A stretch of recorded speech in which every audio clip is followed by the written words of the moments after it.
Every day, Sir Topham Hatt came to the station to catch his train. "Hello," he always said to Thomas.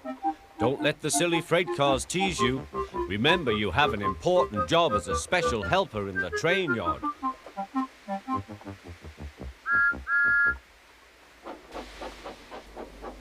There were lots of freight cars, and Thomas worked very hard pushing and pulling them into place. There was also a small coach and two strange things his driver called cranes. "That's the breakdown train," he told Thomas. "The cranes are for lifting heavy things, like engines and coaches and freight cars."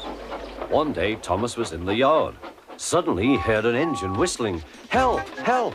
A freight train came rushing through, much too fast. The engine was James, and he was frightened. His brake blocks were on fire. They're pushing me," he panted. On, laughed the freight cars, still whistling, "Help! Help!" Poor James disappeared. "I'd like to teach those freight cars a lesson," said Thomas the tank engine. Soon came the alarm. "James is off the line! The breakdown train, quickly!" Thomas was coupled on, and off they went.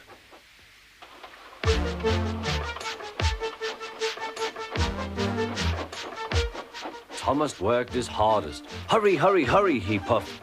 He wasn't pretending to be like Gordon. He really meant it. "Bother those freight cars and their tricks. I hope poor James isn't hurt."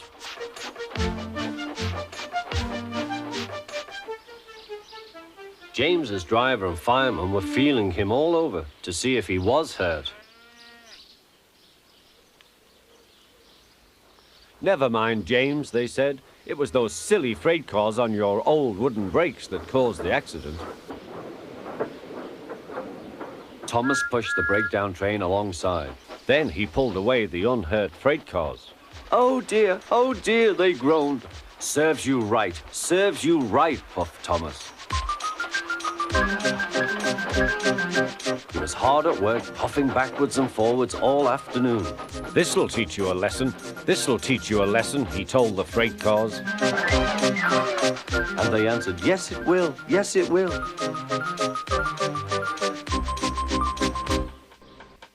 They left the broken cars, then with two cranes they put James back on the rails.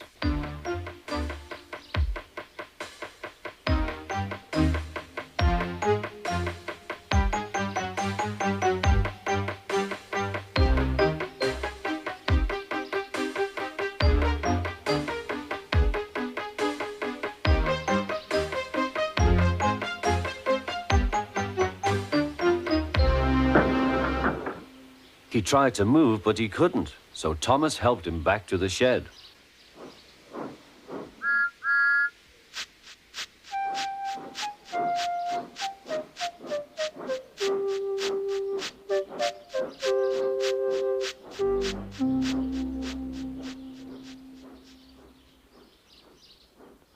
Sir Topham Hatt was waiting anxiously for them.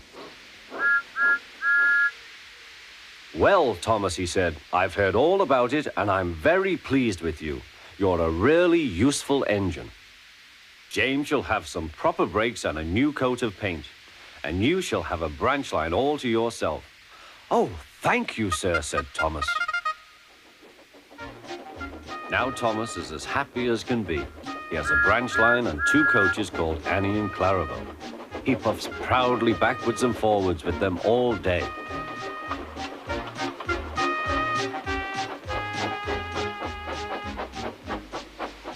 He is never lonely.